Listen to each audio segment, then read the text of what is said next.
with the IFB.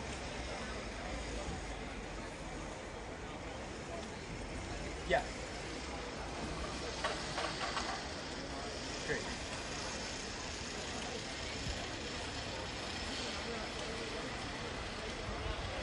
I do, yes.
Thank you.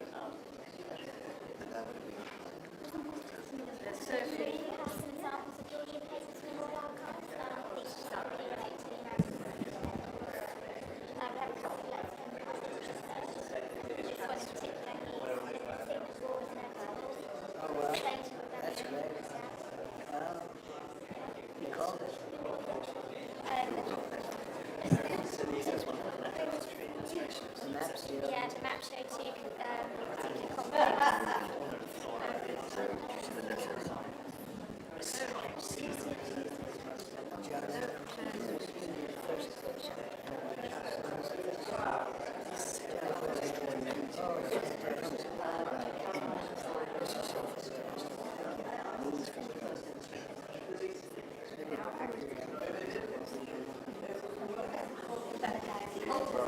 Yes. Yes.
Well,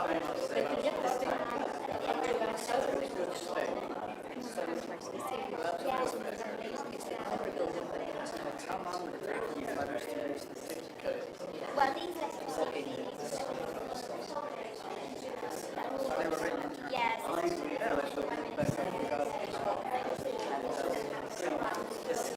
It's here at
George III, quite a well-known king in American history.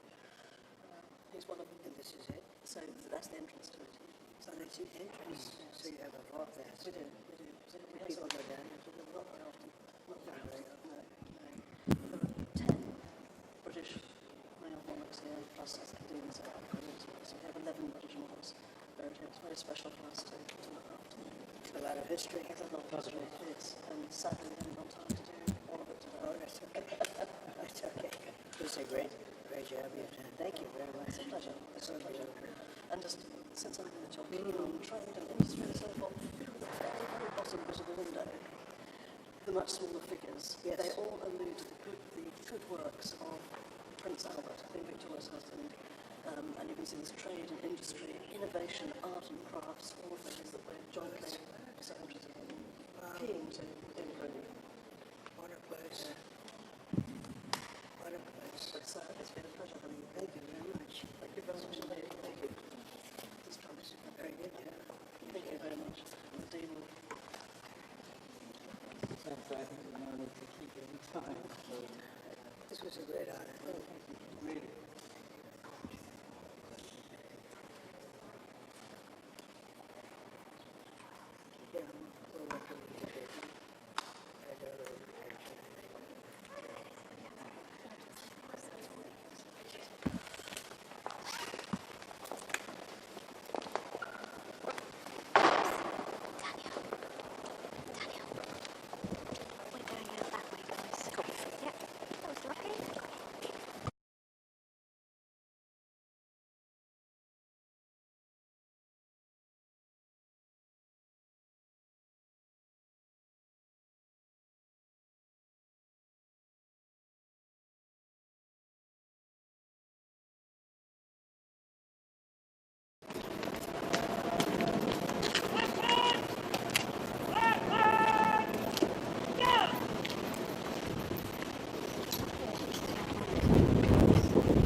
at the end of the last hour. You might have caught it yourself, but the meeting retreat ceremony, several marching bands coming together, playing for a remarkable performance that was capped off by the red arrows and the F-35 fighter jets flying in unison right over Windsor Castle, right behind the meeting.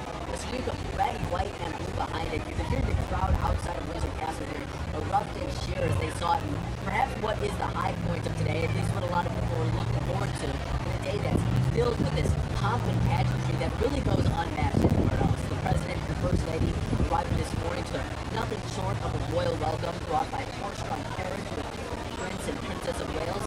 The Guard of Honor assembled on the lawn outside of Windsor Castle as the American and the British national anthems were both played. And this historic trip marks the first time that a U.S. leader was invited for a second state visit to the United Kingdom.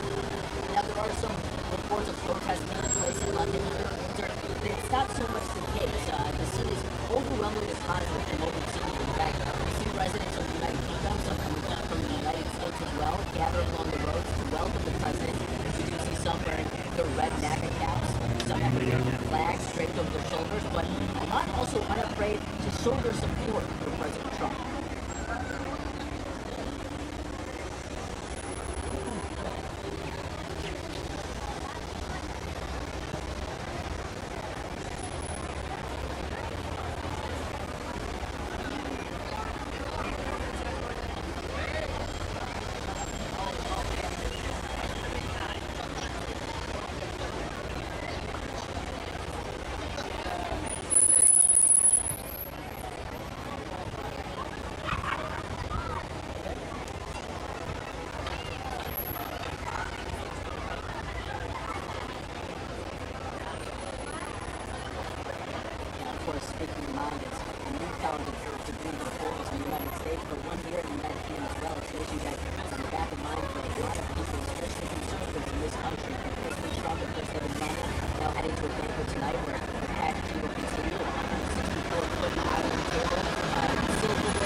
Okay, thank you. We're good for right now. Sorry about that. Well, okay, so I hear that for some reason it's different. I don't know why, but I think why. You know, like it's different in for some reason.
you very much for joining us here in Windsor. We're outside Windsor Castle as the state visit, the second state visit of US President Donald Trump to the United Kingdom continues. You're watching our live coverage all day throughout this first full day of Donald Trump's unprecedented second state visit to the United Kingdom. After all, he's the first non-royal to have been invited to this honor.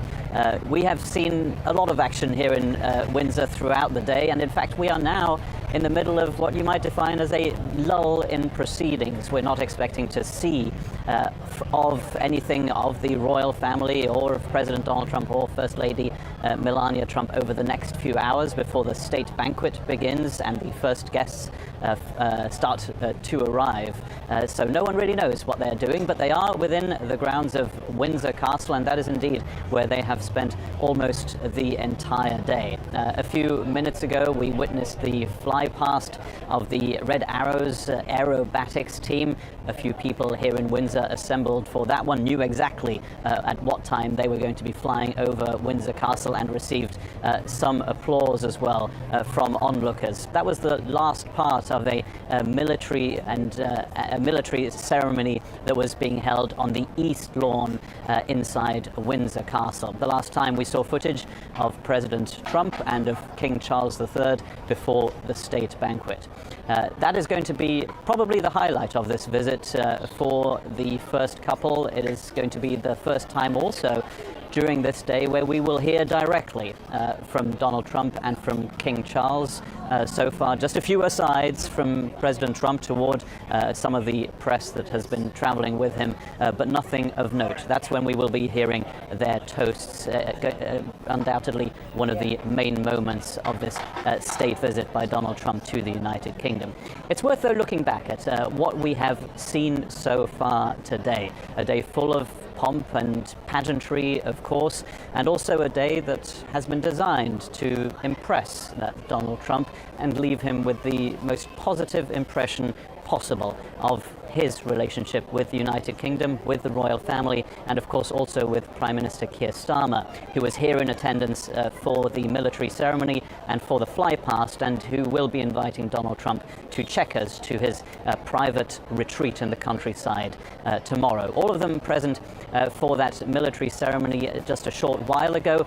Keir Starmer not in attendance for the very first part of Donald Trump's state visit. That was when he arrived here within the grounds of Windsor Castle just after noon here local time, with Marine One landing inside Windsor Castle and Donald Trump and Melania Trump exiting it to be greeted by Prince William and Princess Catherine.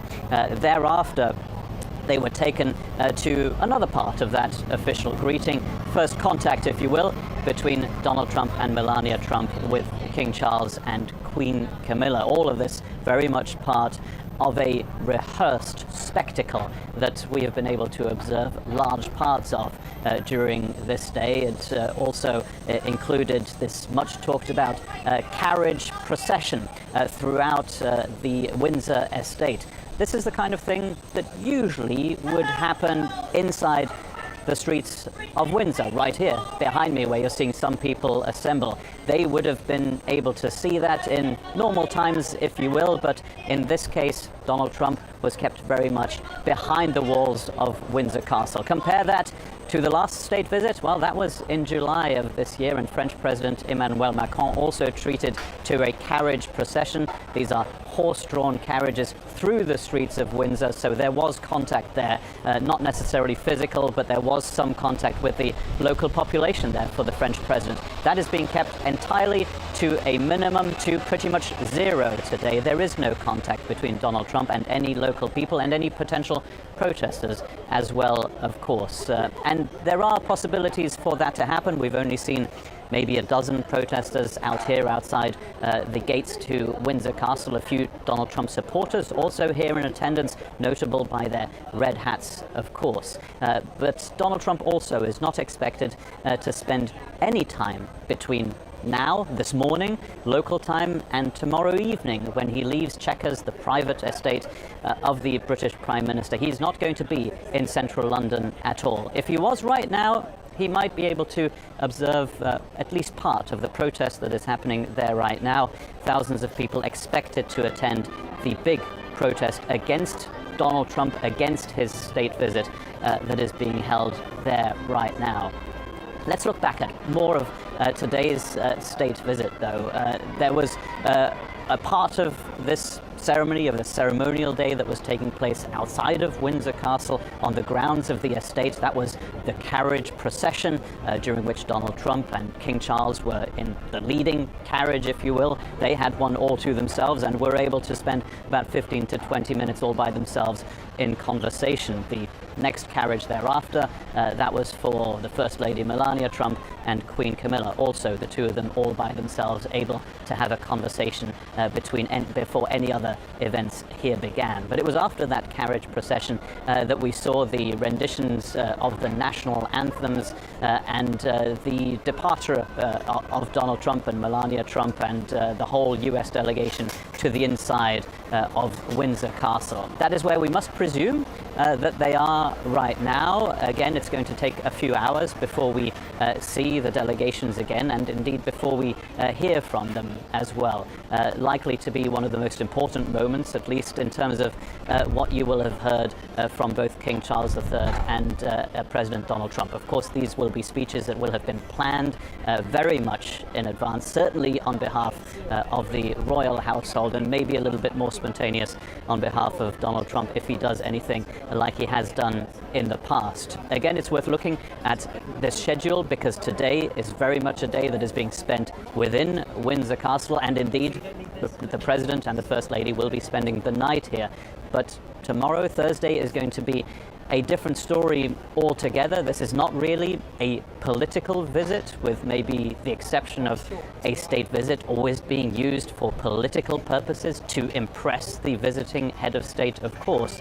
But this Thursday will give Donald Trump and Prime Minister Keir Starmer the actual possibility to talk politics, to talk policy as well. And that is where the differences between the United Kingdom and the United States will come to the fore as well, of course. And there are huge differences politically between these two countries, despite the fact that the personal relationship between Donald Trump and Keir Starmer clearly is a good one right now, despite the fact that they come from completely different parts of the political spectrum. There are differences on Gaza, of course. The United Kingdom set to officially recognize Palestine as a state at the UN General Assembly next week in New York, together with other European countries as well. That is something that the United States opposes entirely. That is a huge difference between the two governments right now. When it comes to Ukraine, there are also big differences. The United Kingdom, together with the European Union and many other countries in the West, want the United States to be stronger in its opposition to Russian President Vladimir Putin, to keep on helping Ukraine militarily and financially, something that appears to be at risk during the second term for President Donald Trump. That is undoubtedly something that will come up at Chequers at the private residence of the Prime Minister this Thursday. And that visit will be followed by a joint press conference for the two leaders. And maybe that will be the moment where reality will come back, where the state visit really will feel like it will have come to an end for President Trump, because that is when he will be asked potentially difficult questions, and Keir Starmer too, about the differences between the two, about other things that have overshadowed this state visit, or at least have formed the backdrop to this state visit. Take, for example, the fact that the UK ambassador to the United States was fired recently by Prime Minister Keir Starmer. Lord Mandelson no longer has the office of ambassador to the United States. The reason? Because of his too close relationship with the convicted paedophile Jeffrey Epstein. Indeed, there were images of Jeffrey Epstein together with Donald Trump that were beamed onto the walls of Windsor Castle that you can see behind me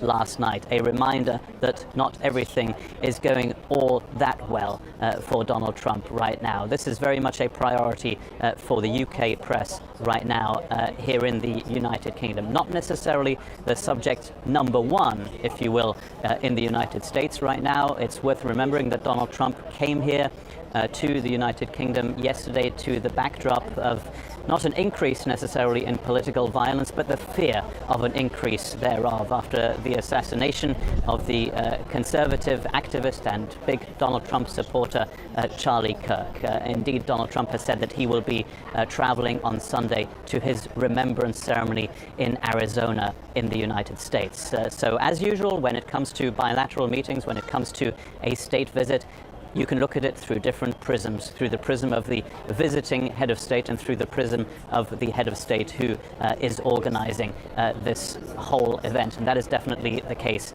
this time around as well.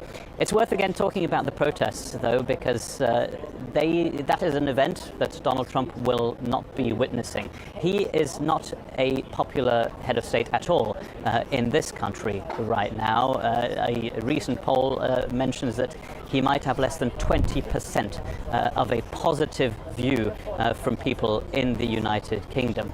But still, he was invited to this state visit, something that has not gone down all too well with a lot of people here, many of whom have decided to protest and indeed are protesting right now as we speak in central London. Windsor, though, has been a calm place throughout the day. Yes, there have been a few Trump supporters here mingling without any kind of problem with those who have traveled here to oppose Donald Trump's state visit. They oppose the simple fact that he has been invited for a state visit, but also they, of course, oppose the politics and the policy of Donald Trump. But again, these are scenes that he is very, very unlikely to see because he's being kept very much within the confines of Windsor Castle. Within the next few hours, you'll be seeing first footage of the state banquet that is being held in St. George's Hall within Windsor Castle. It is going to be spectacular, undoubtedly, and if you were watching our live coverage earlier in the day, you will have been able to hear about a lot of details of that state banquet from our London-based correspondent and expert in all things British royal family.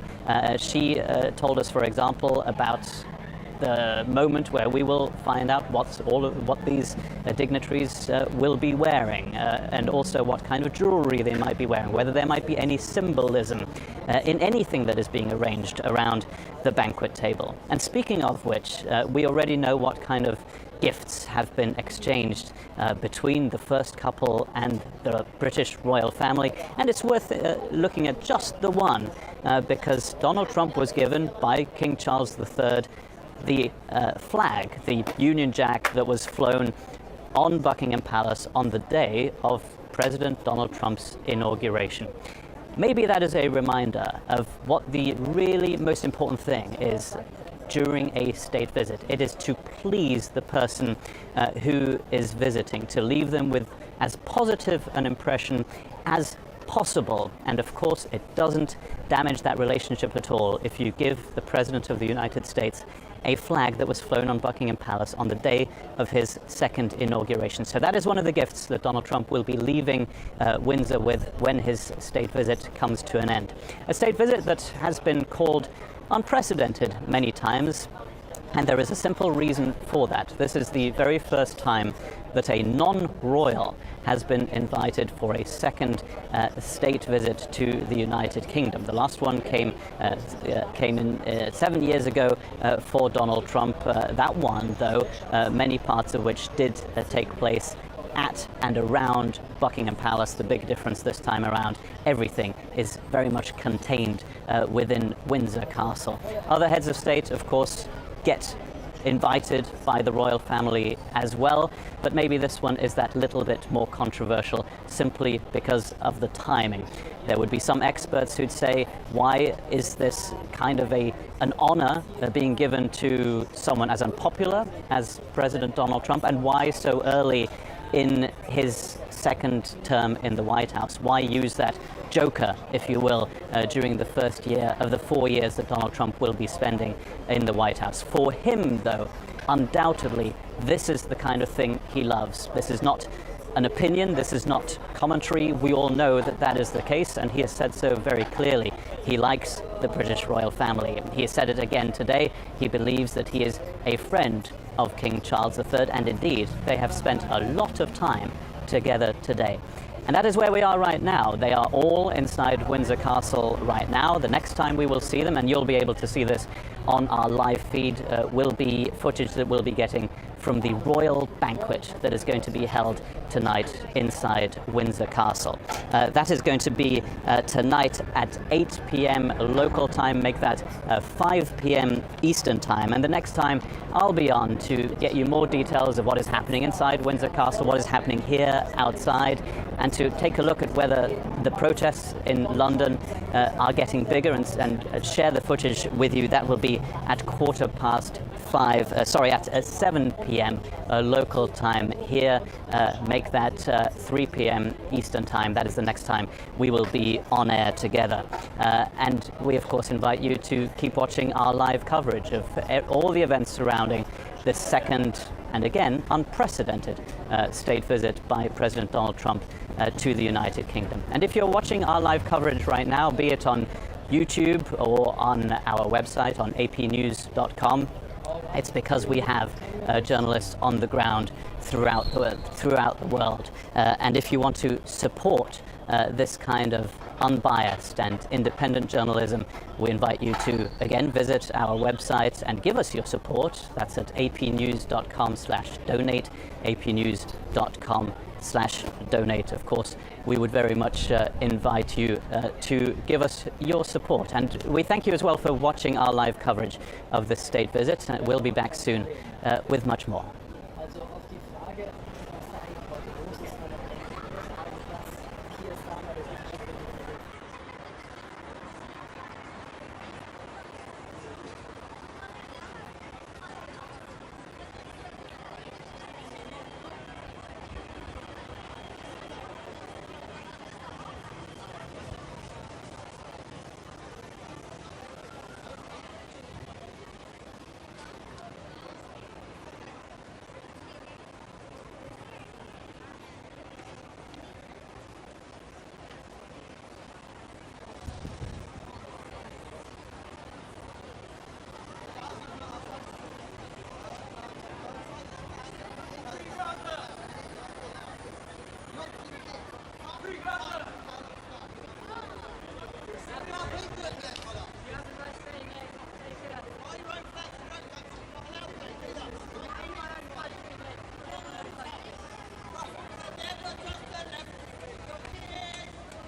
who come to our shores seeking safety, seeking kindness, seeking grace. We will not slip into a world of such cruelty. The media, in the end, will not save us. This Labour government, in the end, will not save us. It's up to us to turn around these streets when fascism knocks at the door. And it is here, in the form of Trump, in the form of Farage, in the form of hundreds of thousands marching, creating a class that will take us over the roof. Life in this country has been funding to clinics, transforming hospitals, funding for schooling, youth centres, local communities. Money doesn't go far enough, house prices are through the roof, and the far right, these millionaires, these billionaires, will never get those are promising people they can repair their broken lives, repair their broken communities, with deportation, with harsh anti-migration policies, scapegoating asylum seekers, scapegoating diversity on the whole. Only compassionate leftist politics tackling austerity and inequality can begin to repair this damage. And that's what we must do. Passionately, relentlessly, in the face of Donald Trump, in the face of Nigel Farage, in the face of Camilla and anyone else that is discord in this country. I can hear the boots from last century marching down the decades towards it. The boots of men who are just doing their jobs. We've been watching genocide unfold across 2 years, while those providing support and cover are safely meeting as we speak. I'm afraid of the world forming around us, of history repeating itself so clearly, so blatantly. Once again, the vulnerable and minoritized are being blamed, scapegoated, and harmed. Once again, hate is becoming a popular movement. Impunity is in the air, and we must demand accountability. I often turn to a quote from John Steinbeck, who says, "All the goodness that grows is the right to forget, be cut down and rise up. It isn't that the evil thing may come, it's that it never will. But it doesn't die, and we have to keep fighting. It's time for us to take our place in the long line of the protest without end. Ours is a politics of love, theirs is a politics of division. We have to make ourselves heard, and tonight, I think we have. Thank you so much."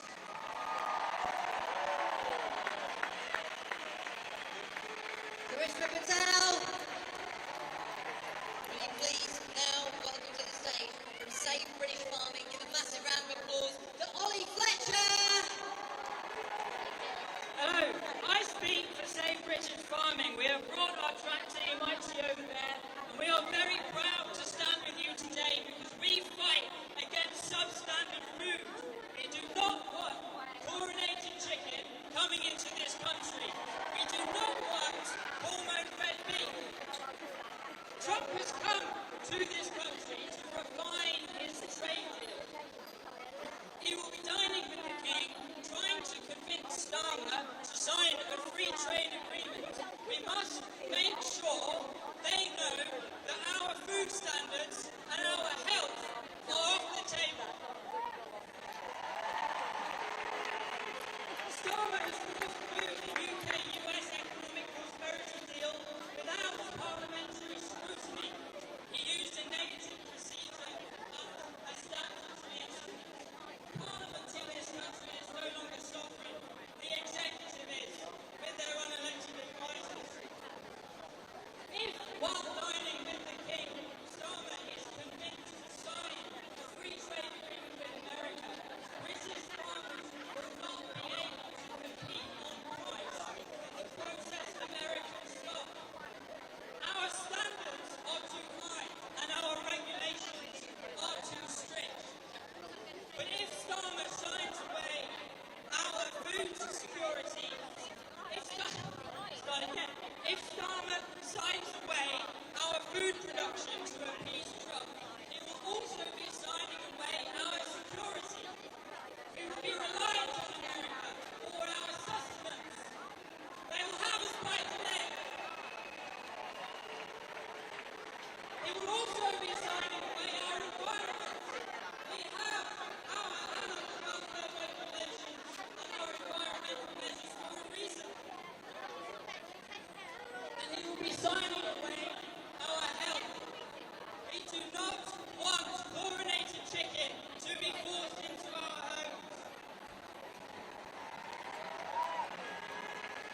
But perhaps most crucially, an American free trade agreement threatens our democracy. The UK-US economic prosperity deal has set a precedent whereby the executive makes decisions about what we can eat and what we can buy in the shops without Parliament looking at it at all. When the Conservatives tried to get a free trade agreement, they managed to stop it by saying that we will not eat chlorinated chicken, just as our NHS is not for sale.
700.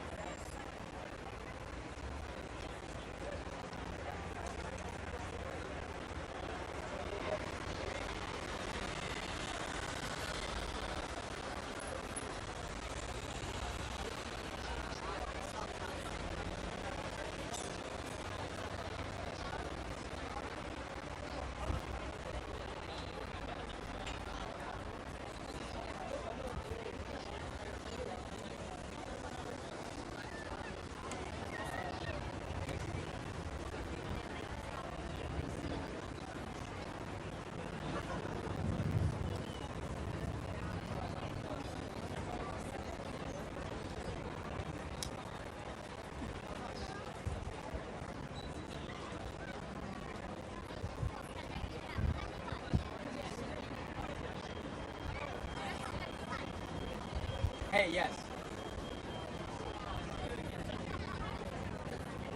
Got me?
Good, well, how are you?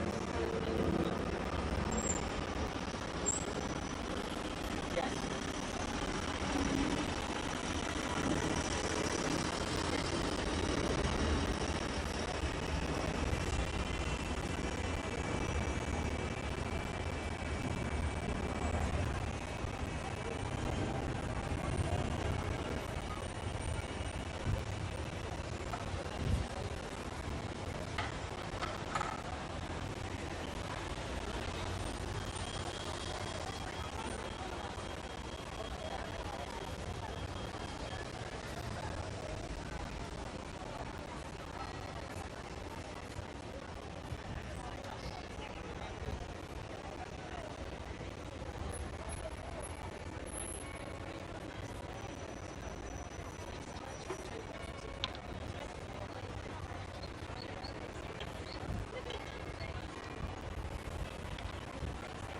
Hey, John, it's good to be with you. Yeah, President Trump and First Lady Melania, as you folks right there, preparing for the headline event of the first day of this historic visit to the United Kingdom. Now, the President and First Lady, just moments ago, overseeing a beautiful retreat ceremony.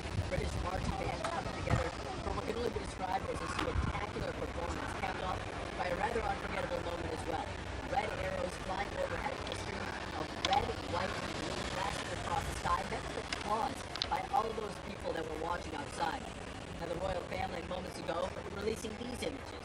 President Trump and First Lady Melania being given a tour of the royal collection at Windsor Castle's Green Drawing Room. The king and queen showcasing historical items related to the United States and Britain and their shared history together. The collection included first editions and watercolors with letters from the American colonies concerning U.S. independence. American and British citizens also gathering outside of Windsor Castle. While there are some protesters, most people here, John, thinking of the moment, if not outright showing their support for President Trump. Red caps, MAGA caps, and American flags in common sight, and many unafraid to declare their appreciation for the president.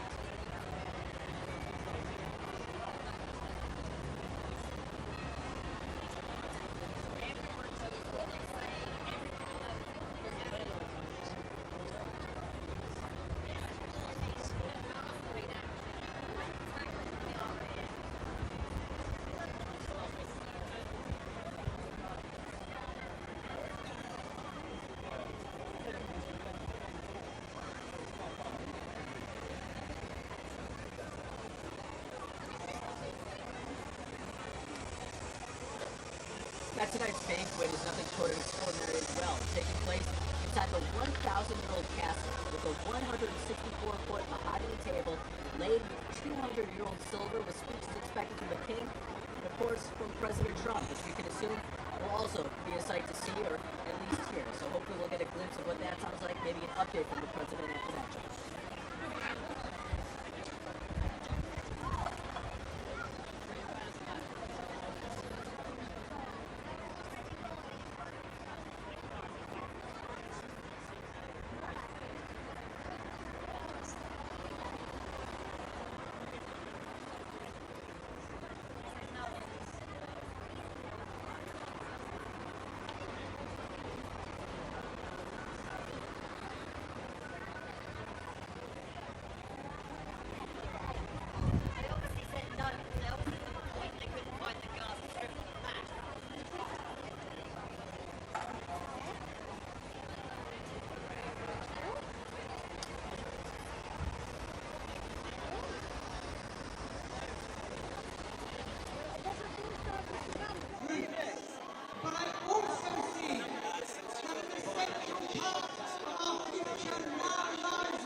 Solidarity from disabled people against cuts.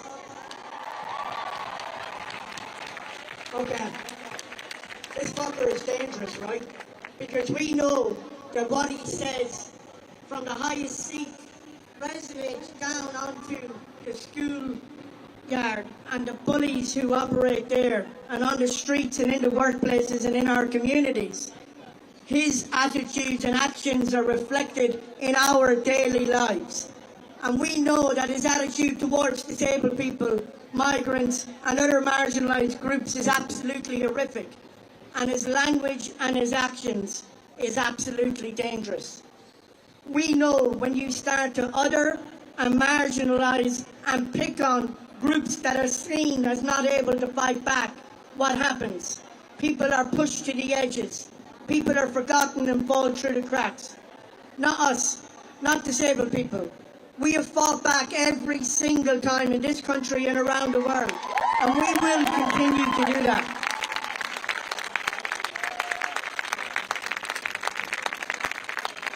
We understand that the way you push back against these bullies is to come out onto the streets, to reclaim these spaces, to reclaim your voices, and to tell your own story. Because we won't have our stories written without us. We will not be written out of our own stories.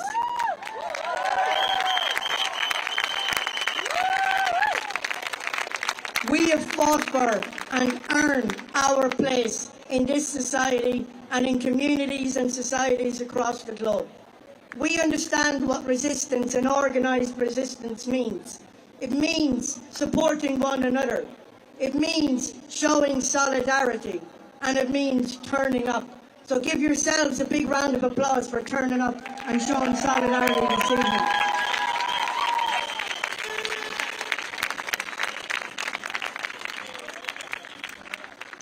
Trump might go away at some point, but this politics won't. And we have to keep turning up on these streets and every street around the world, because we cannot let this ideology take hold. We have seen where it leads, and it is absolutely not happening again, not on our watch. So not just for these few days, but continuously in support of the people of Palestine, in support of disabled people, in support of people coming to this country wanting to contribute and build a better life. We say solidarity, we're here together and we're not going anywhere. All the best, folks.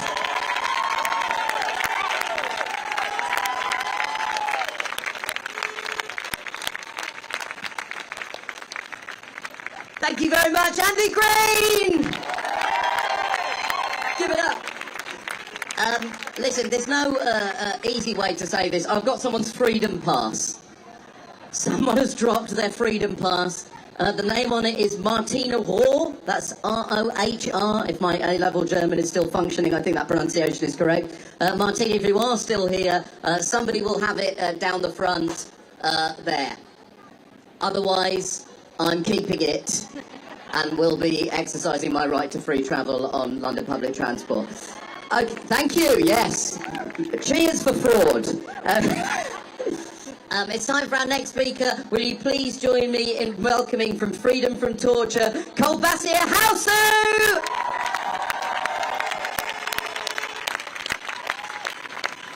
Thank you, thank you.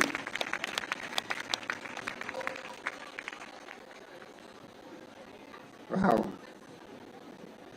Friends, when we look around today, we see empty fridges, long hospital waiting lists, families sleeping on the street, community caught in economic despair.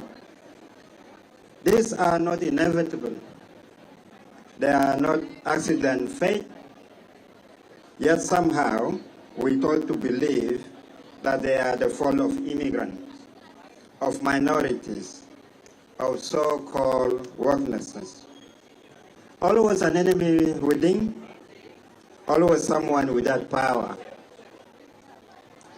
This is the old trick of fear and division.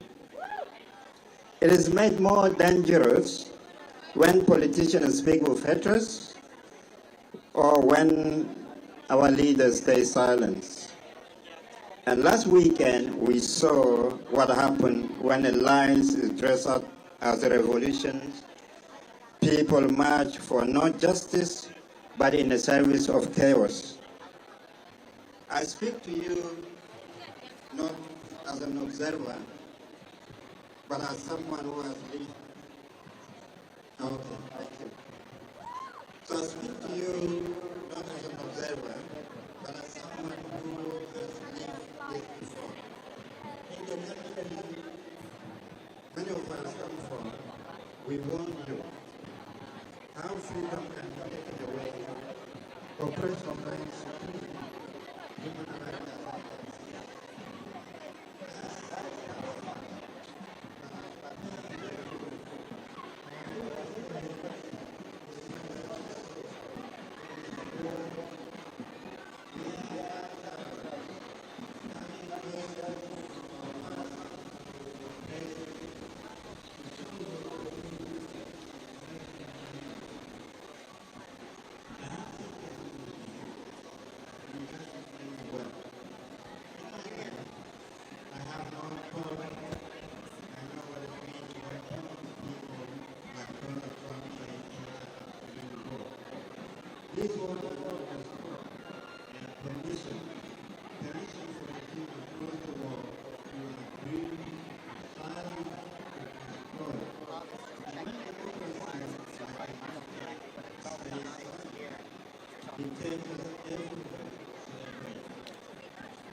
here is the thing. Hatred cannot answer. Hatred cannot be answered with hatred. And justice cannot be heard with injustice. If we You'll give me a thumbs up. Howard might give me a thumbs up. Yeah, no problem. That's fine. Yeah. This is why we stand here. Not only for immigrants, not only for Muslims, not only for women, but for everyone. For everyone. Because if it takes away rights for one group, it can take them away from all of us. That is why we need compassion. We need love, clear mind, and the courage to resist the only line of force. That's your neighbor with your enemy.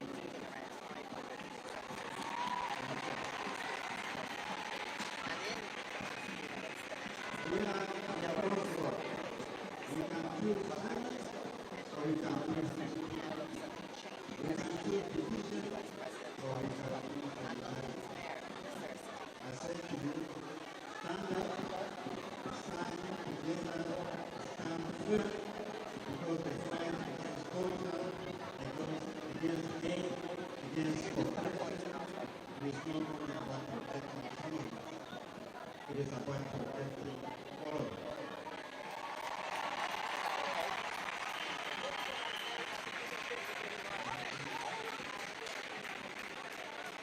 And the world is the voice of us. We need to see you. Thank you.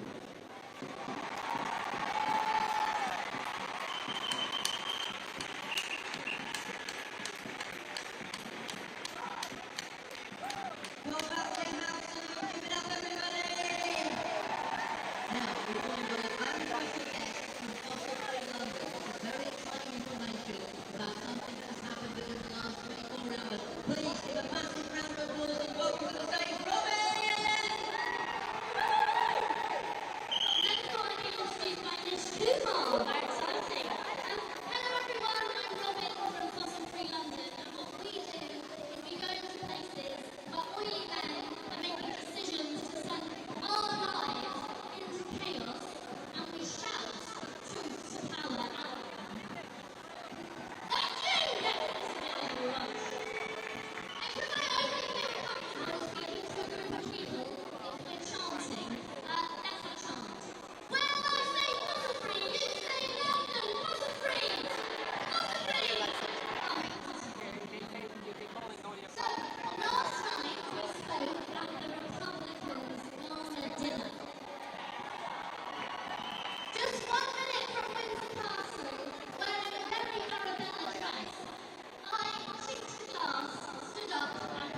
another group. Commit, deliver, organise and unite. Thank you.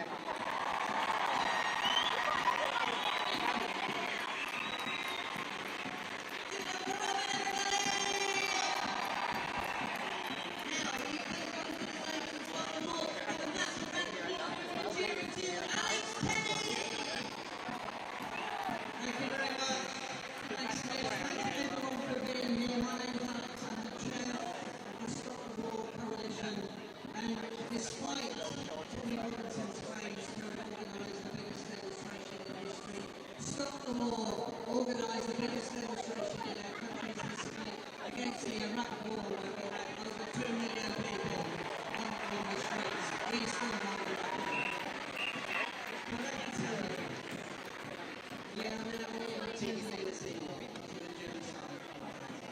And on October the 11th, which is the anniversary of the start of the genocide, we are organising with the Palestine Coalition the next national demonstration. Put your hands up if you're going to be on that demonstration, because we need that to be the biggest one ever as we march through the streets of London and show that the streets are our streets, and we will keep marching until we see peace in Gaza. I want to talk to you about state visits, because just a week ago, Keir Starmer stood outside Downing Street and welcomed the Israeli President Isaac Herzog into Downing Street to talk to him on a state visit. Isaac Herzog is one of the authors of the genocide, the man who signs bombs before they're put on planes to be dropped on Gaza. And then today, he's welcomed Donald Trump, the man who thinks the way to bring peace to Gaza is to wipe out all the Gazans, move them out, and create a Riviera and a golf course in Gaza. What a disgrace that our government is giving audience to those people when it should be standing up for them. Remember that Donald Trump is the president who gave the green light to Israel bombing Iran and bombing Qatar against the UN regulations. It's a war crime to bomb those countries. So the world does feel a much less safe place when Donald Trump is in charge of the biggest superpower in this world. And it is astonishing, I think, that there are some people who are openly saying they think he should be given a Nobel Peace Prize. Can you imagine? Can you imagine? This is the man who is bringing terror at home to vulnerable people and terror abroad when he could be bringing a stop to it. He's bringing terror at home now with his talk of mass deportation and using the killing of Charlie Kirk to say there's going to be a crackdown on dissent. When he says there's going to be a crackdown on dissent, we know who will be cracking down on. It will be the people who are advocating for peace, the people who are advocating for justice for Gaza, the people who are advocating against mass deportation. So we should be very, very frightened about the future under Donald Trump, because, as others have said, he's involved with the far right in our country. What we saw on the streets of London on Saturday was Trumpism in the UK. Stephen Bannon, I don't know if he turned up, but Stephen Bannon was due to speak at Tommy Robinson's rally. Elon Musk joined him by video. He may have fallen out with Trump, but he believes in the politics of Trumpism.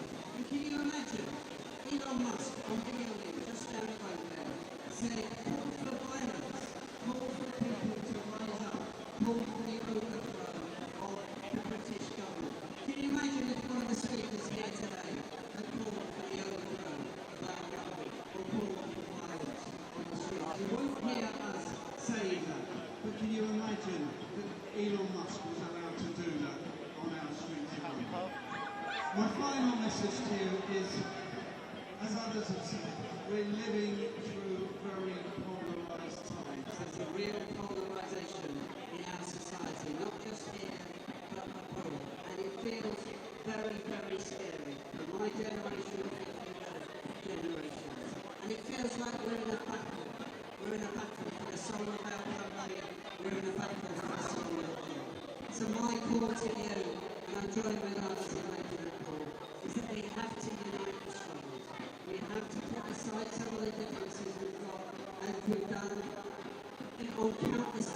Unite the struggles against racism. Unite the struggles against the genocide in Gaza. Unite the struggles against injustice everywhere. And come together in common cause. And I hope we can start doing that, as I've said, on October the 11th, on the next national demonstration for Gaza. We need that to be the biggest one ever. So please make sure you're there. Please make sure you're bringing your friends, your family, and your work colleagues. Solidarity, free, free, free, free, free, free. Thank you very much.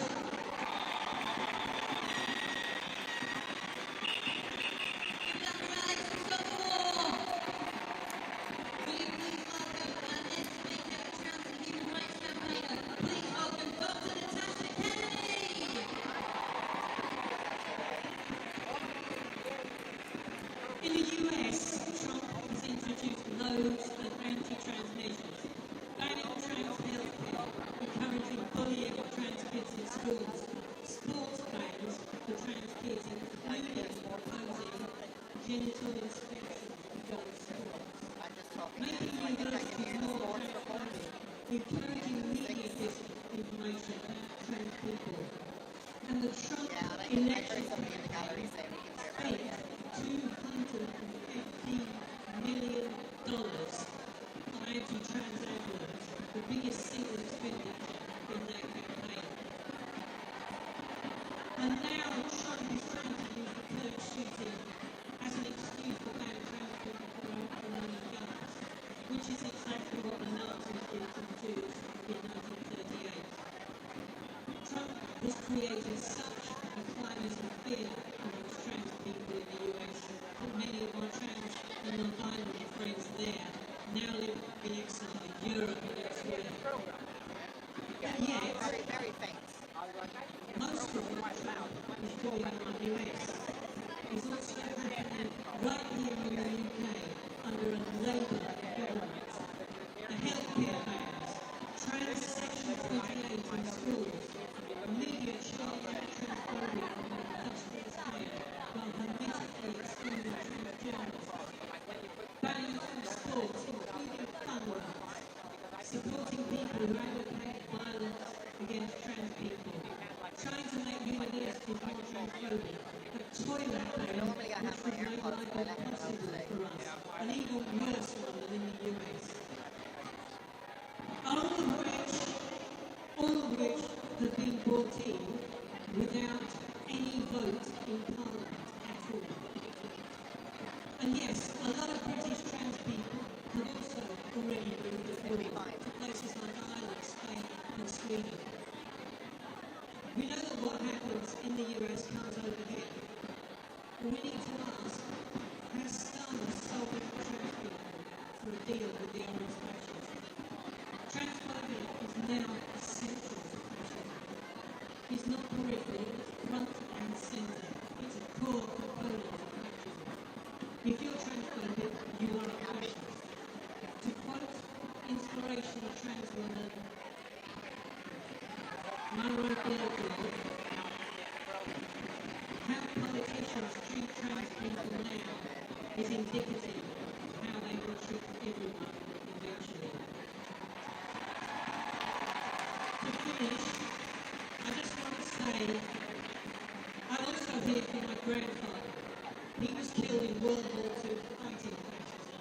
He didn't roll out the red carpet, he fought fascists. We need to stop fascism now. More and more people will die. There's no cavalry coming over the hill this time to rescue us. The cavalry is going to have to be us, here, now. And it will be. But it will take hard work and stamina. And as they say in Spain, sit with it. Yes, we can. Trans people in this country have been fighting under the cosh, vicious right-wing propaganda for more than a decade. And we are still here, and we will keep fighting and never give up. The fascists and their media want everyone to feel defeated. We must never give up. That's what they want. All of us together, we can and must do this. Keep fighting, and we will win. Love and rage.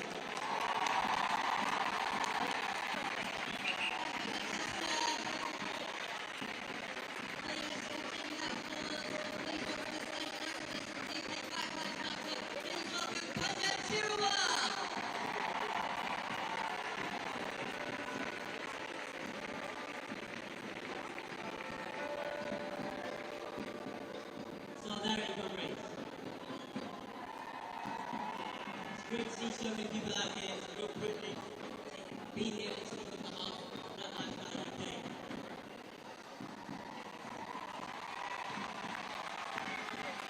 Right now, many people are frightened, shocked at the growth of the far right.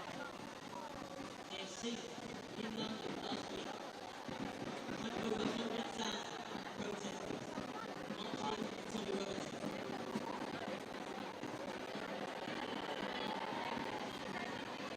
This was the largest ever far-right march in history. It was supported and funded by apartheid flag, the richest man on the planet, Elon Musk. Anti-fascists organised. They were outnumbered more than 20 to 1. But this is not the first one. Right now, Musk, Trump, Robinson, they want us to feel small. They want us to feel afraid. But the truth is, we are the majority, not them.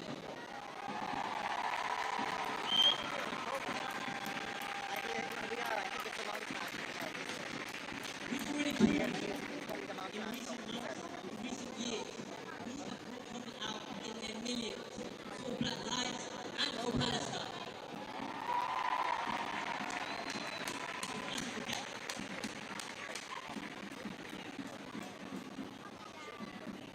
We will not let them win. We need to think about how we organize, as the previous speaker has said. Right now, as we think about their growth, we actually need to think about our collective power. Because what we saw in the streets was not their strength.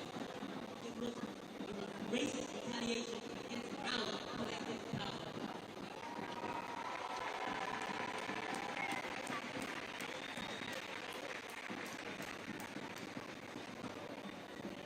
So when we see these fascists protest, they're doing it because they're clinging onto a racist and rotten past, which shaped by white supremacist myths.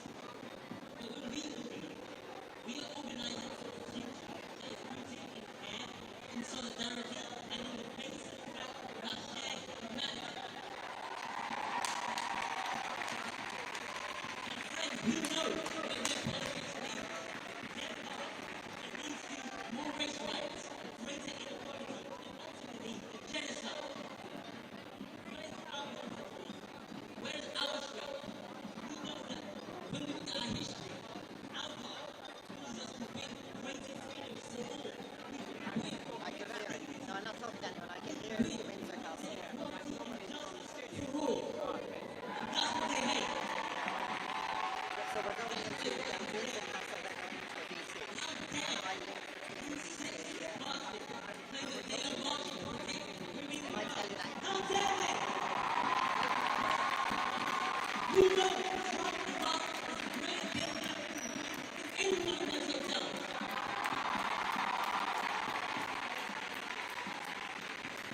And we need to create our tradition, feminism, anti-racism, our tradition stand up for survivors. Survivors like the single women in the West Midlands. The brave stand to speak up against the racists who attacked them. They told her to leave the country. Absolutely disrespectful. They don't care about women's bodies. They want to control women's bodies.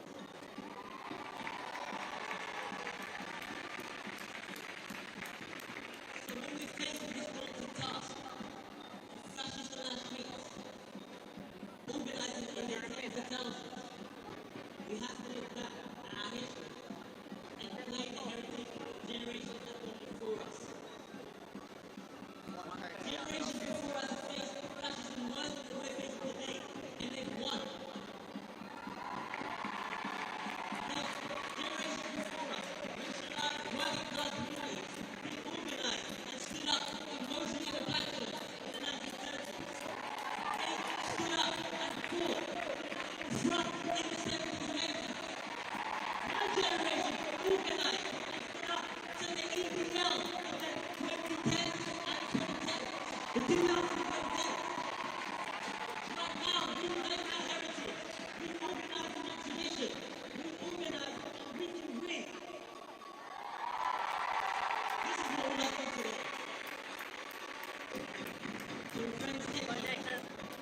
heart. Organise with us. Black Lives Matter UK, you can find us, you can find us on Instagram, BLM UK, or online on UK. That's the UKBLM.org. We're organising an anti-racist network. We need new organisations, but we need to bring people who are already organising together. They might have billionaires on their side, but we have the hope of billions.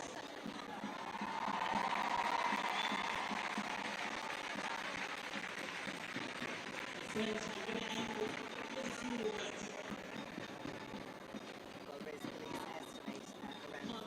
Can't lose faith. We must be steadfast. As people under a genocide fighting for resistance, so must we. They want us to choose, they want despair. We must choose courage. They want us to be afraid, but we must choose hope. They are choosing hate, but we must choose love.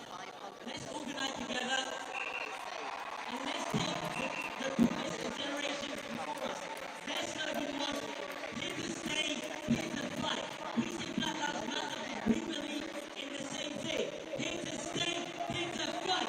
Here to stay, here to fight. Here to stay, here to fight. Black Lives Matter, solidarity.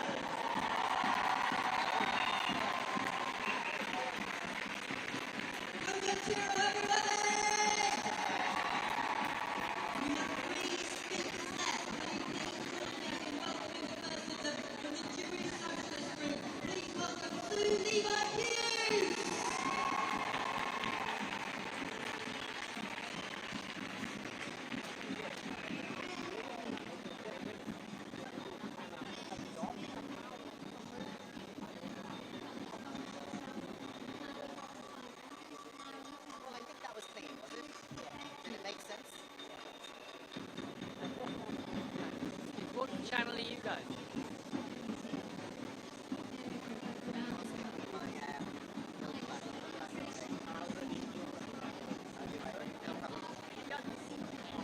Thank you so much for the light.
I can come back and carry it by hospital.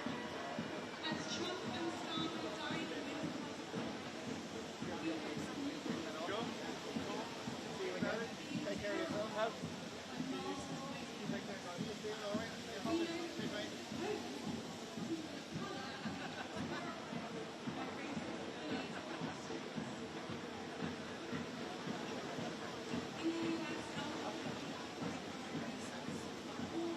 God, the ethics go for 30 seconds.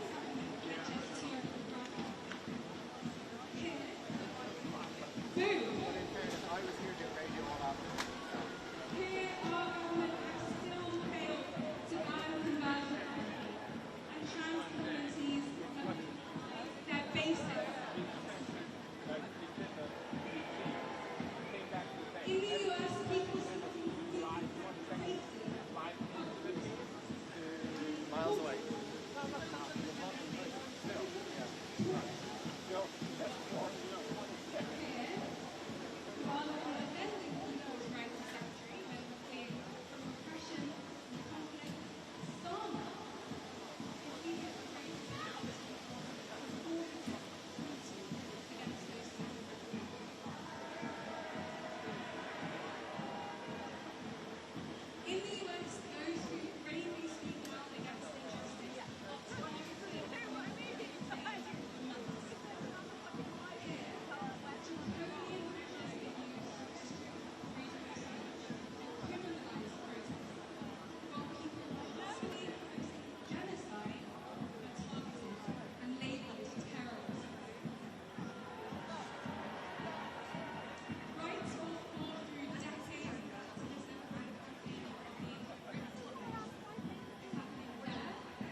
Welcome again to our live coverage of US President Donald Trump's second state visit to the United Kingdom. For those who've been watching earlier on YouTube or on apnews.com, thank you for staying with us and joining us again.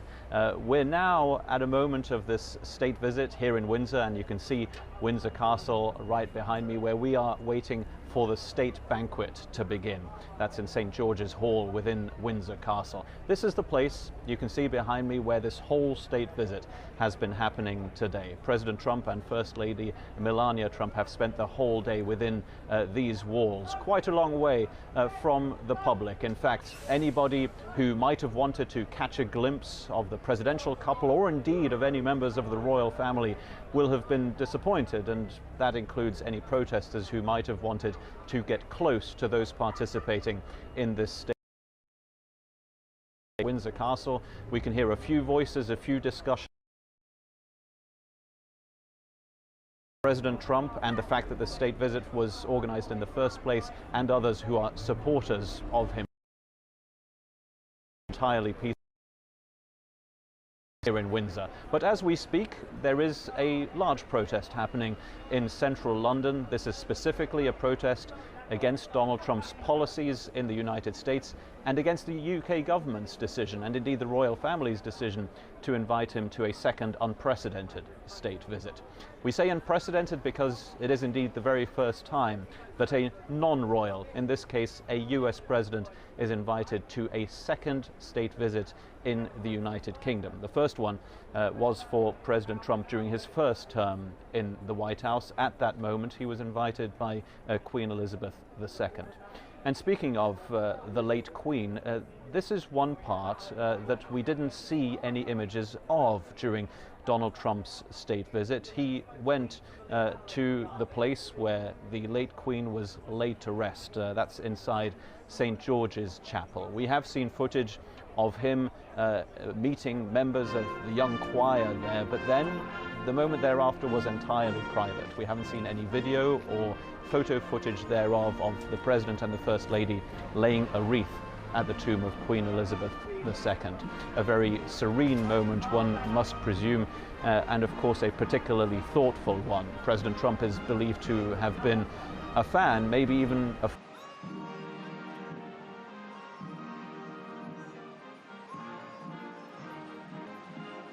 long day here in Windsor together, that they have spent together almost at all moments, those two people being President Trump and King Charles III.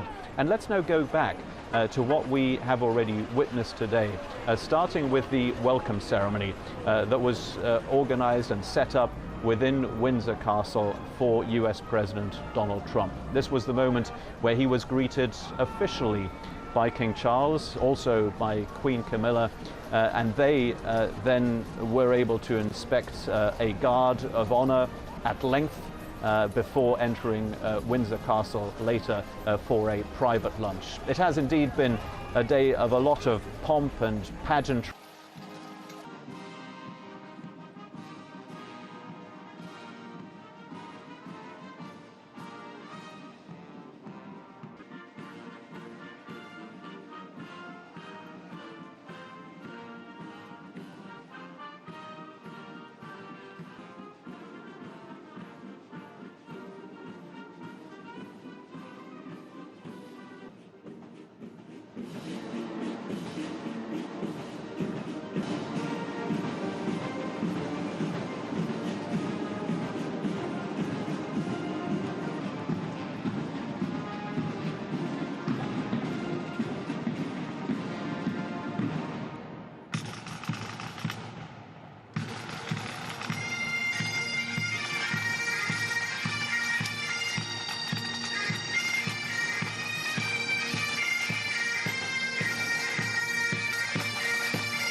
have to have a plan B because it's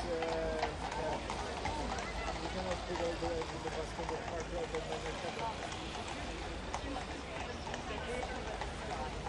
This plan is more expensive.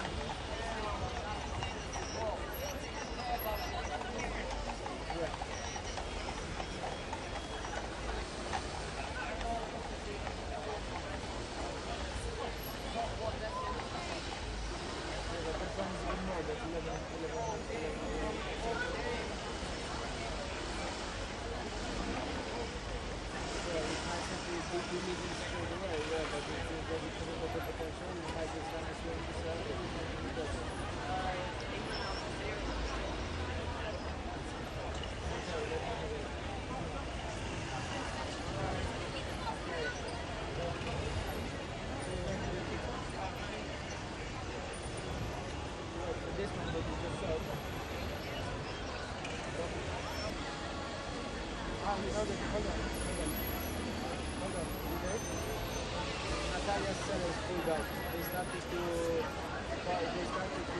ask her about the price that they need to dump the food. And the seller said, I cannot make it. I'm not going to sell it at because they're giving me 50,000 and they pulled out and they lost their Natalia. What? People like Prince Andrew, that's a rape She's suspecting this because they started to bargain the price for the camp cruises, you know, but he didn't, it's not a piece of it.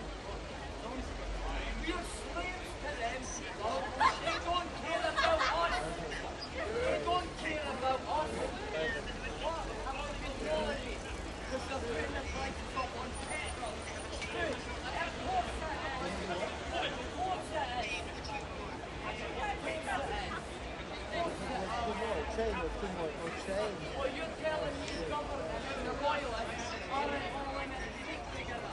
The 1%. Is that what you're telling me? But chain of two, this is usually asking for trouble, which unlikely to have a problem. Listen. Charles, can you please put the price of petrol down? Because I'm not going to do this. You know what? We want 99p a litre, please. Do you know what's been going on behind them walls for thousands of years? Shut your face for 1 minute. Let me talk, guys. Let me talk. Do you know what's been going on behind them walls for thousands of years? Torture, child killing, murders. Child killers. Fucking they're fucking killing child.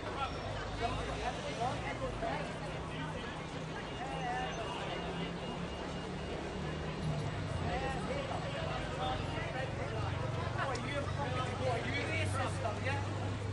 What are you racist against Scottish people? You fucking racist. Racist.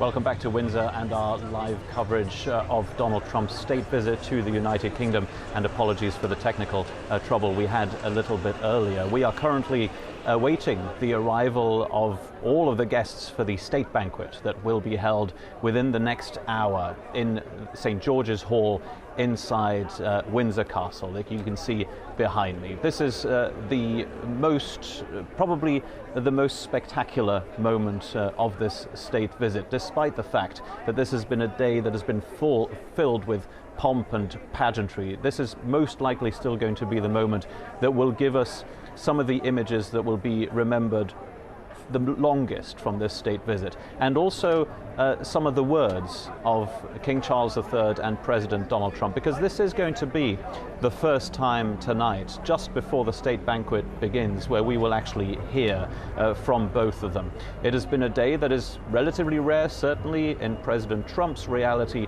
where he hasn't been speaking to the press, and indeed hasn't had the possibility to speak to the press. So organized and so meticulous has this state visit it been, that everything has gone entirely according to plan, at least from what we can see. All of the elements that were planned have come through, with the notable exception maybe of a flypast that was supposed to be happening around an hour and a half ago, a joint flypast by F-35 fighter jets, both British and American. Because of the weather, you can see behind me with low grey clouds and a little bit of rain, that was not possible. But still, those people who did mingle here outside of Windsor Castle, a few dozen, maybe a few hundred here outside of the castle gates, were able to see a flyover by the Red Arrows aerobatics team. That led to applause here down in the streets outside Windsor Castle.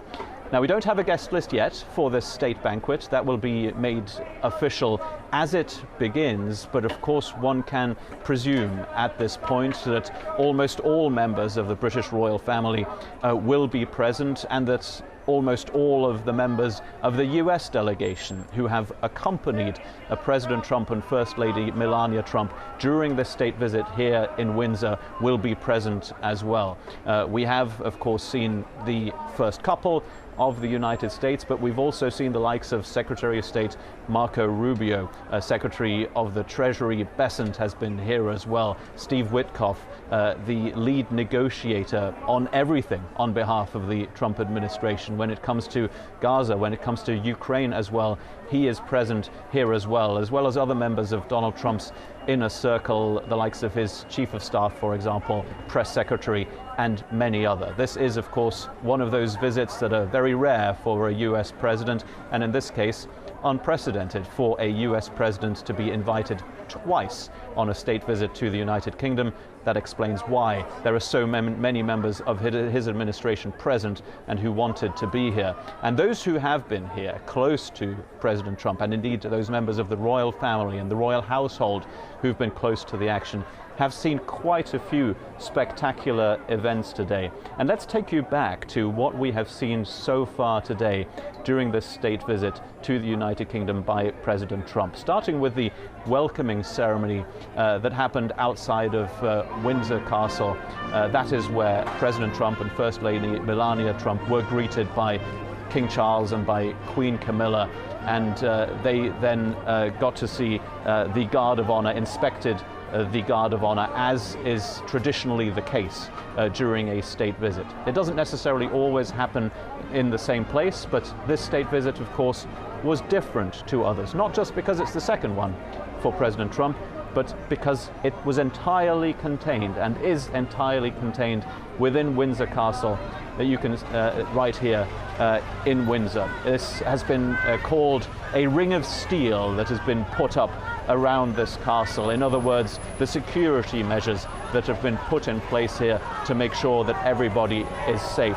And now there's a reason why we talk about these security measures, because of the backdrop to this visit in the United States. The killing of the conservative activist and Trump supporter Charlie Kirk has created a fear of more political violence in the United States that might have traveled all the way here with President Trump. We haven't necessarily been able to observe here that security measures have increased because of that, but they have been very, very serious indeed, with very large numbers of the police in the streets of Windsor. Protests as well, by the way, and you might be able to just about make out some of the sounds of protesters. They are chanting pro-Palestine chants right now outside of Windsor Castle. We have had very few protesters, in fact, here in Windsor outside of the castle throughout the day, maybe a few dozen at most, both last night and throughout the day. There also have been some interactions between those protesters who are against the presence of Donald Trump, who are protesting his policies in the Middle East, for example, and who are protesting the fact that Donald Trump was invited on a state visit in the first place. There have been interactions between them on one side and some Donald Trump supporters here as well. Notable, some of those red hats that are used by Trump supporters both on the campaign trail and now that he is president, those have been here as well. But largely what we've seen have been peaceful discussions with them, essentially very peaceful mingling. It has indeed been a very calm day here in Windsor. There are, though, more protests happening, including the large one happening right now in central London. Thousands of people getting together there, organised by a so-called Stop Trump coalition that has called for people to protest against the state visit and to protest against Donald Trump's policies. I should say again, if you're hearing the sounds of protests, they are coming from the streets here outside of Windsor Castle. Particularly loud protests right now as I look over my shoulder and see a few dozen pro-Palestine protesters who are walking by our position outside of Windsor Castle as we speak. Now, the fact that there were big protests, and are big protests right now in central London, don't entirely explain why this state visit has happened entirely within Windsor Castle. There is a practical reason for this as well. Buckingham Palace tends to be used for state visits. It's currently being renovated, and that's why everything has been moved inside Windsor Castle. But of course there is a very good reason for this to happen as well. That is to shield President Trump from any kinds of protests. In fact, his contact with people, with the public, is pretty much zero. It is likely that there is not going to be any contact with any protesters, first of all, or any members of the public. Because there are two parts to this state visit for President Trump. The first one today is happening in Windsor Castle as we await the state banquet to begin at 8 o'clock here local time. 8 o'clock here local time, that's being 3 p.m. Eastern time. That is when the state banquet will begin. And as we await the start thereof, we can look also at what is coming up tomorrow. The second day of Donald Trump's visit will be a more political one, if you will. He will still be shielded from the public and from any possible protesters because he will be flying an onboard Marine One from here, from Windsor Castle, where he will be spending the night, to Chequers. Chequers is the Prime Minister's private residence in the countryside, his private retreat, and that is where all of the important meetings will be happening on this Thursday. That is where the politics will come in. Undoubtedly, there will be talk there about a trade deal between the United Kingdom and the United States, a trade deal we know already exists, but still needs some of the details hashed out. That will likely happen this Thursday at Chequers. Also, there will be talk about any tariffs that the United Kingdom might want to escape during Donald Trump's decision to impose tariffs on many countries. The United Kingdom thinks that with a state visit like this one, it can reinforce the friendship between the United Kingdom and the United States, and maybe thereby be able to escape some of those tariffs that might be imposed by Donald Trump. At the end of the day, we will be seeing a press conference, a joint press conference by Prime Minister Keir Starmer and President Donald Trump. And maybe that will be the first moment where he will, in a sense, escape the bubble of this state visit, a bubble in which, again, there is not much contact with the press and not much contact with anybody outside of the confines of Windsor Castle and indeed the Prime Minister's private retreat. Because during the press conference, that is when difficult questions might well be asked of the Prime Minister and of the President, and of the differences that there currently are between them on many aspects. There are differences on how to deal with Israel's war on Hamas in Gaza, for example, which explains the presence of protesters here in the streets of Windsor today. The big difference on that front is that the United Kingdom, for example, will be one of those countries that will officially recognize Palestine as a state at the UN General Assembly next week in New York. The United States strongly opposes that, and that is likely to be a topic of discussion between Starmer and Trump on Thursday, and maybe already a topic of discussion during the state banquet here in Windsor tonight. These state banquets don't tend to be moments for political discussions, but you cannot guarantee that any topics will not come up. Let's look at one other example, that is Ukraine. These two countries don't currently see entirely eye to eye when it comes to how to deal with Russian President Vladimir Putin. The US President Donald Trump has been getting somewhat close to Putin, met him in Alaska, of course, remember, as well, and sometimes indicates that US military and financial help for Ukraine could be stopped or at least put on hold for the time being. That is, of course, something that the United Kingdom and the European Union don't want to see happen.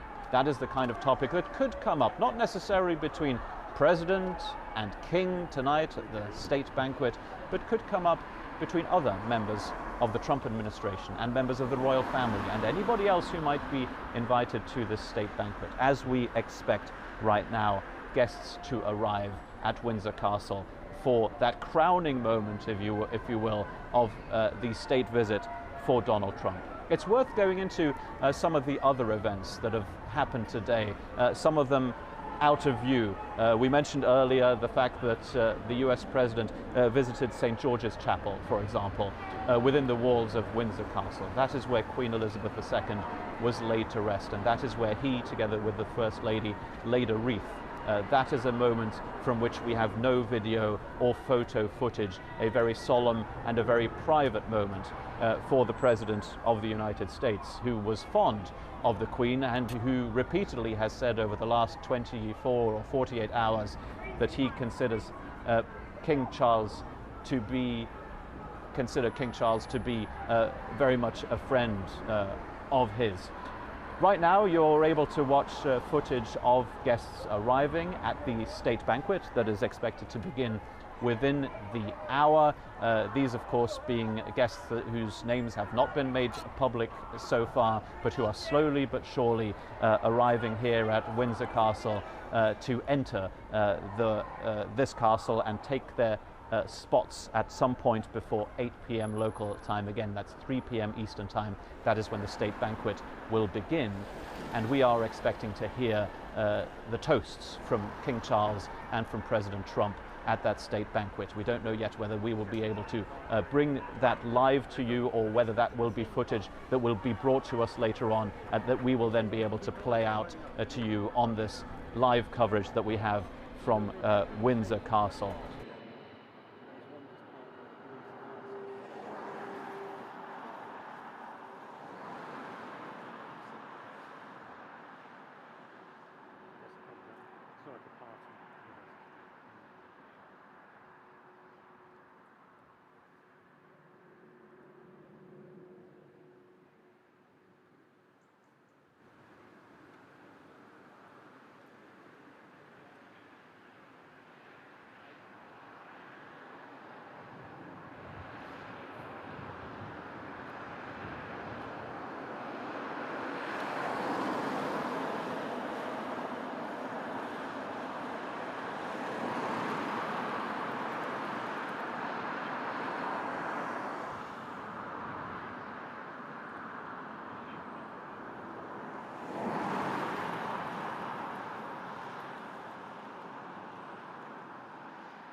they've got protest crew there. Yeah, they've got protest crew there, so yeah, I think we'll head up there.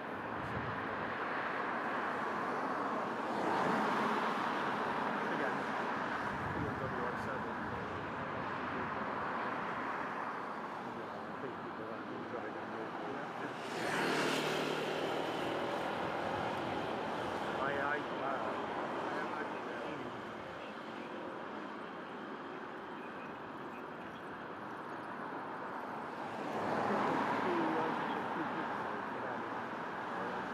That's probably a little bit like telling dignitaries to get out of their posh cars, to get in a mini.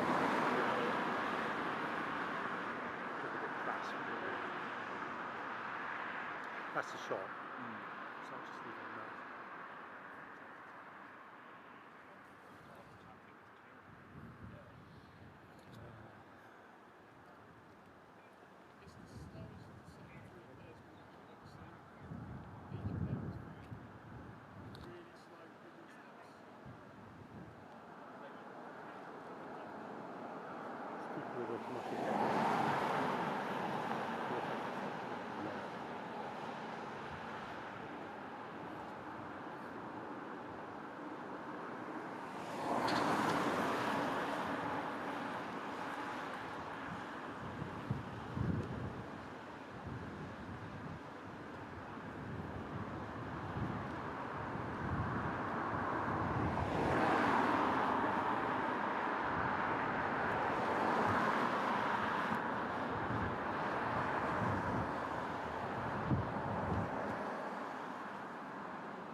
Dark.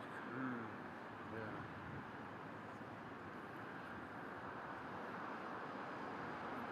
When was your shift on today?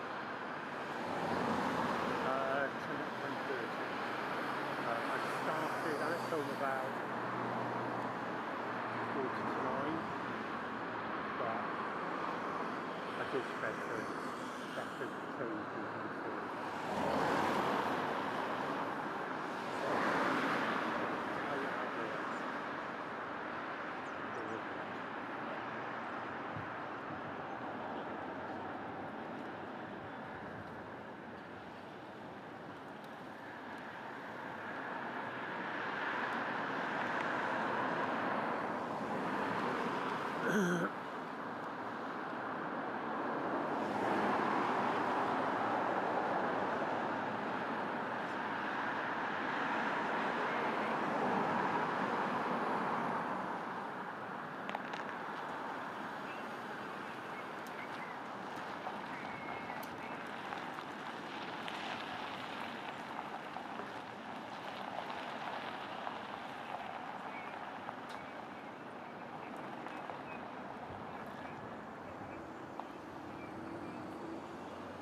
go the way I thought it was going to go.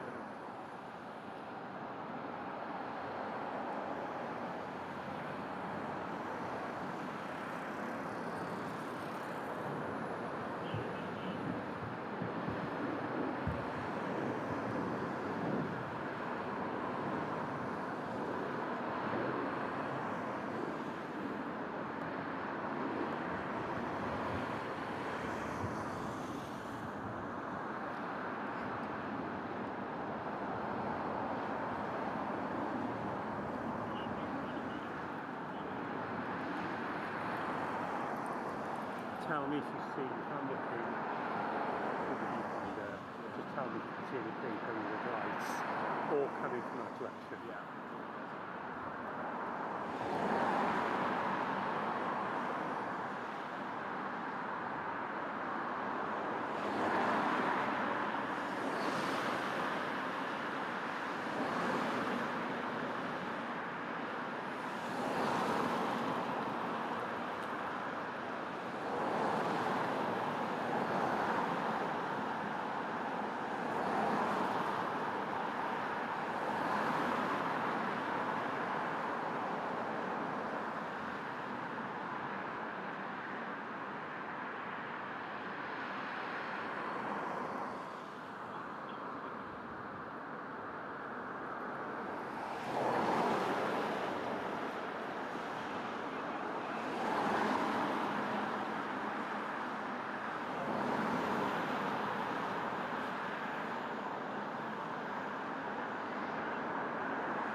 Dad's gone there when he came to the country in the 80s, of course, Liverpool and he won. Oh, he was in Liverpool, was he? So he's a Glory supporter, and then he got me and my brother starting from birth. So yeah. And there was the Ascot in there. Yeah.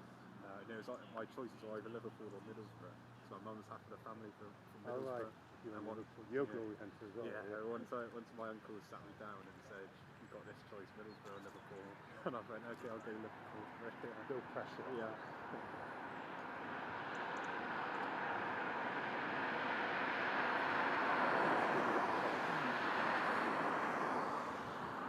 You ever go to see the games? Yeah, it gets about 4 or 5.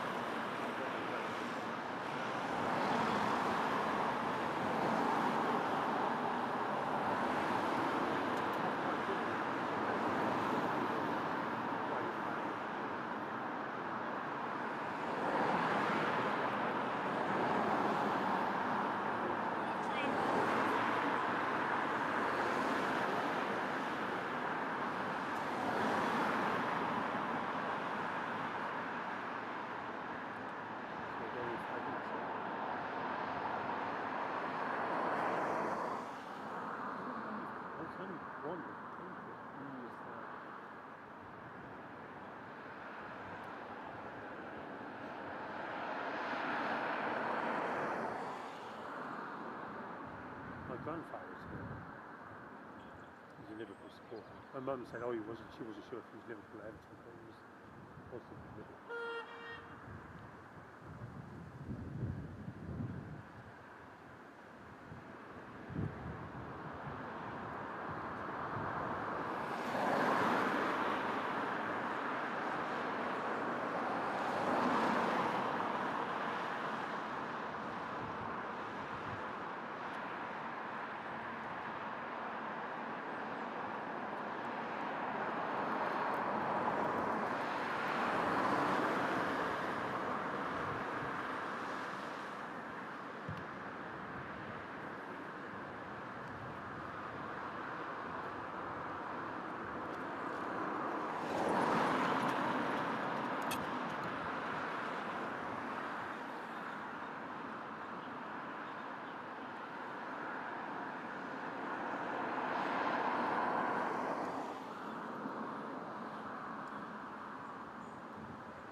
So we had Jamie Beard, who was part of the pool. So there was some hope that he may be picking them up, but there was What, in the past? Yeah, but there was no guarantee. Oh, okay.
So he's in Checkers tomorrow?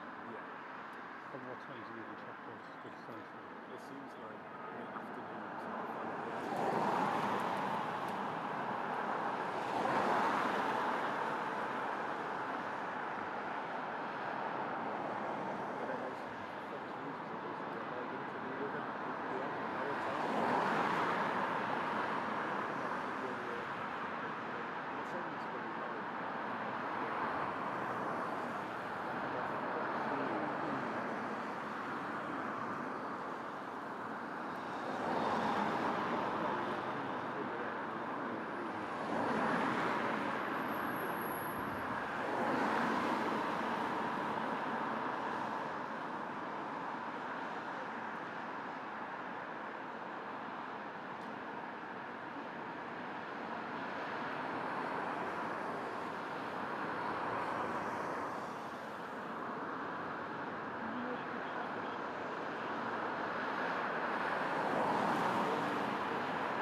You worked for your guys, and then you moved to East with NBC now in 2 years. You never got offered to go abroad? No. Too young.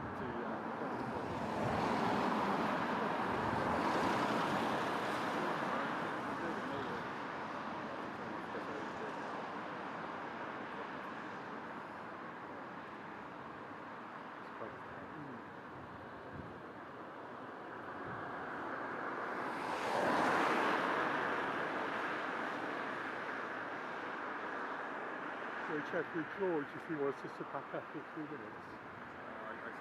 I spoke with Ollie, because he's the late news head, and he said, when you see one joke,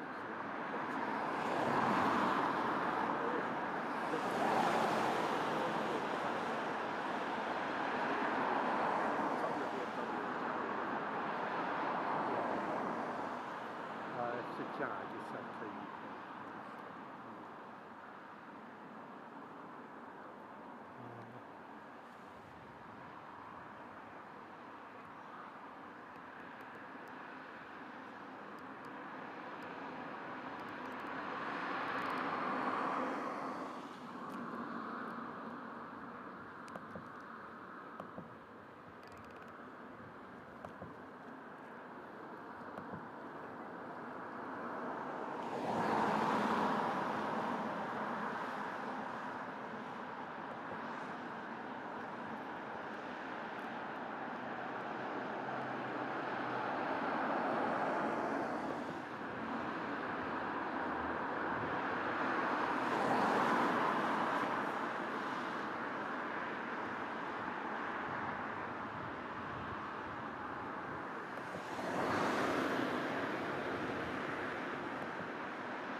because there's nothing behind them.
It looks to me and I was just Scottish Park, and that I know is the way to this castle, isn't it? So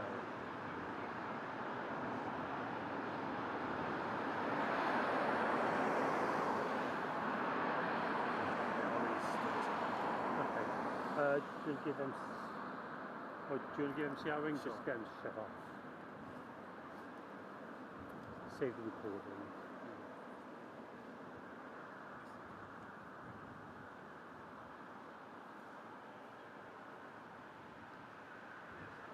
I'll do the bars.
Okay, yeah, there's some protests behind me. How's that? Is that okay? My position? Okay. Oh, yeah.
outside of the castle for this dinner.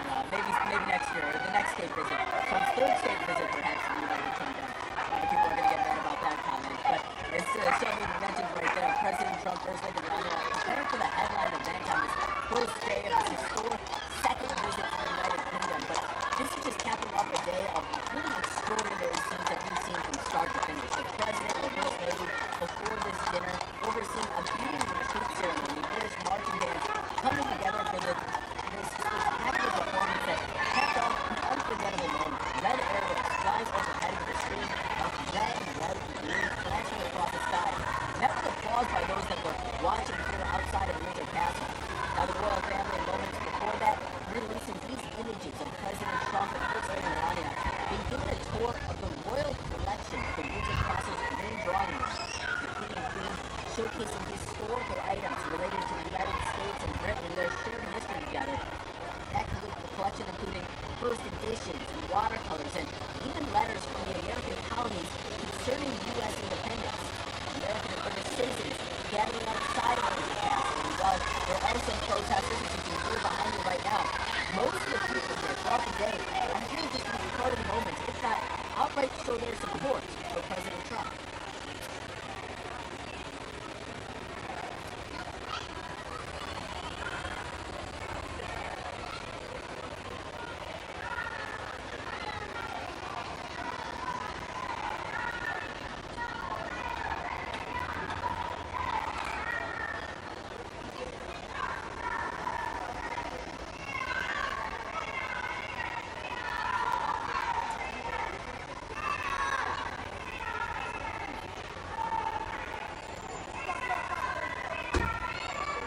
Now, of course, tonight's banquet, nothing short of extraordinary. King Charles is expected to deliver some remarks, as is President Trump. Whether he speaks to the press afterward or maybe gives us some insight for a Truth Social post, we'll be with you. Keep a close eye on that as well.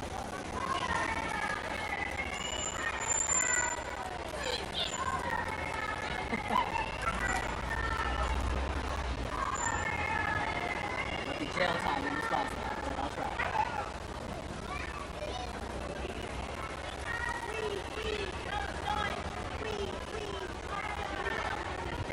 I'm sorry, I have a bad connection over there. I didn't mean to hear this.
probably done.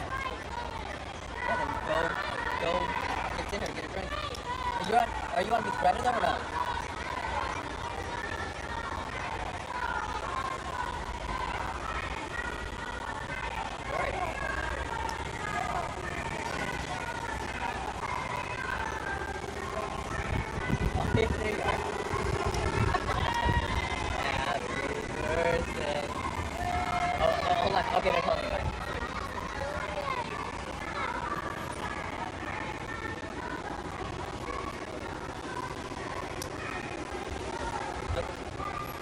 Awesome, thank you.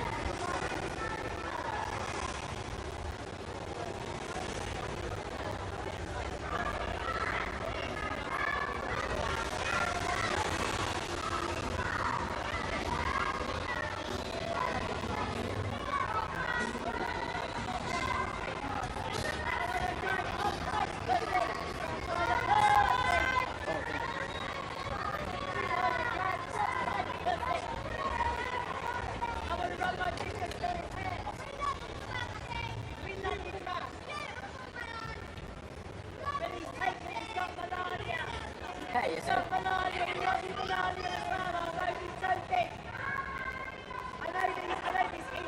Yes, I can hear it. And who's anchoring the show?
Windsor Castle.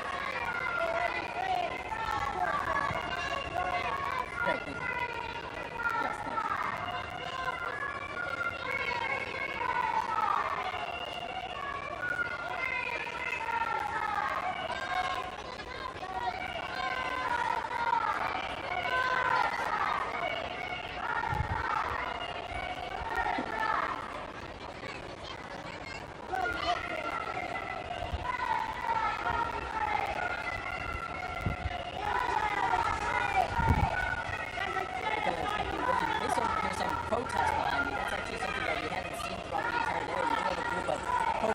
Demonstrators clashing, or I would say shouting against some ultimate pro-Israel counter-protesters. They're not necessarily Trump supporters. They're just waving Israeli flags. A small group. I'd say about 20 people on both sides. So nothing too much to worry about. Otherwise, a very elaborate day, to say the least. Right now, President Trump and First Lady Melania are participating in what may be the headline event on the first day of this historic visit to the United Kingdom after the state banquet. A very elaborate event that I'll get to in just a moment.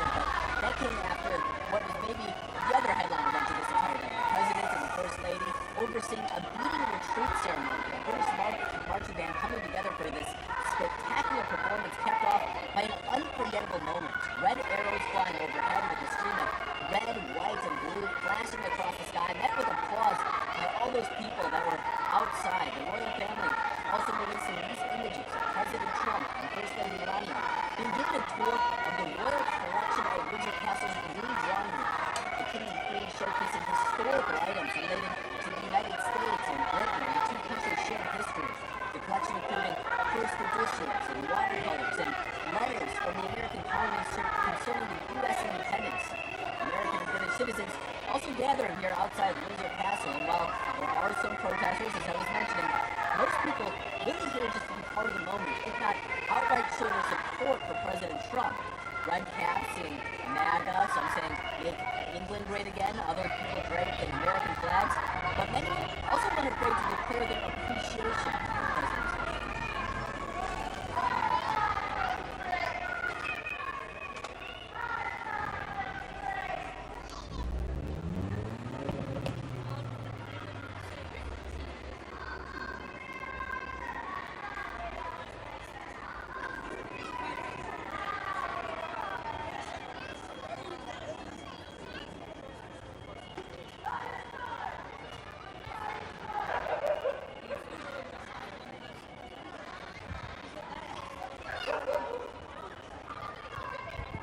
Now the event underway right now, tonight's banquet, also nothing short of extraordinary, taking place inside the 1,000-year castle behind me with a 164-foot mahogany table laid with 200-year-old silver with speeches expected from the king and, of course, from President Trump, which we can assume that will also be a sight, or at least one to be heard. We're waiting to see if President Trump will give us an update of any sort, whether that be speaking to the press or maybe a Truth Social post, but this all ahead of his trip to Chequers tomorrow. That is something he's going to be doing. Prime Minister Keir Starmer, as well as industry leaders from the United States and the United Kingdom.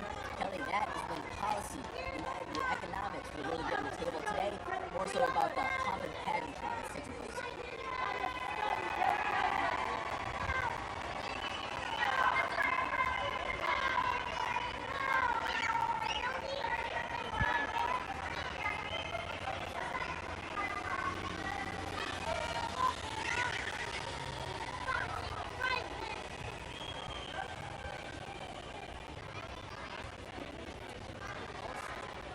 Great. Okay.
Mr. President, Mrs. Trump, it is with great pleasure that my wife and I welcome you to Windsor Castle on this, your second state visit to the United Kingdom.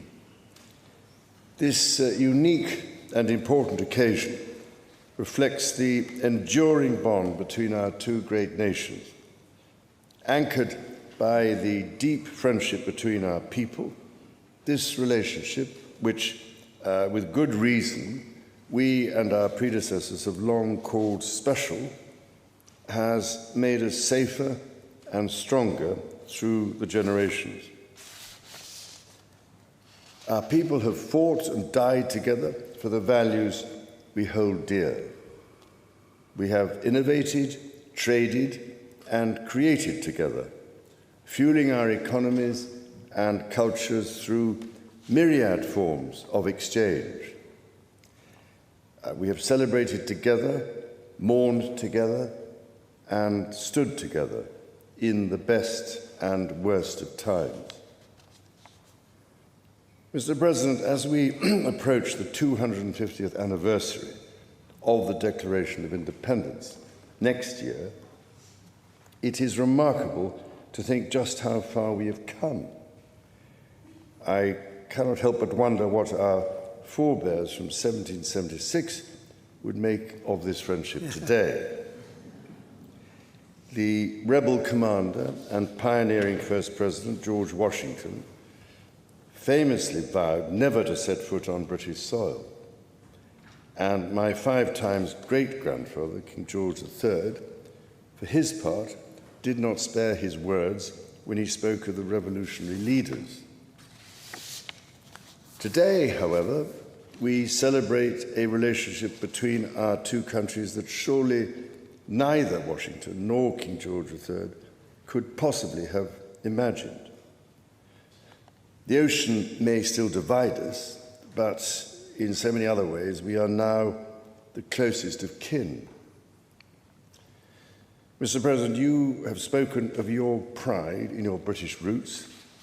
In fact, not only have you set foot on British soil twice in the last 2 months alone, but I understand that British soil makes for rather splendid golf courses.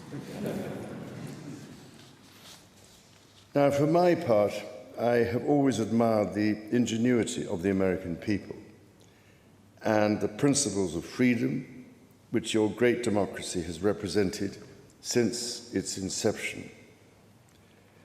Throughout my life, from the very first visit to the United States in 1970, and over 20 visits since that time, I have cherished the close ties between the British and American peoples.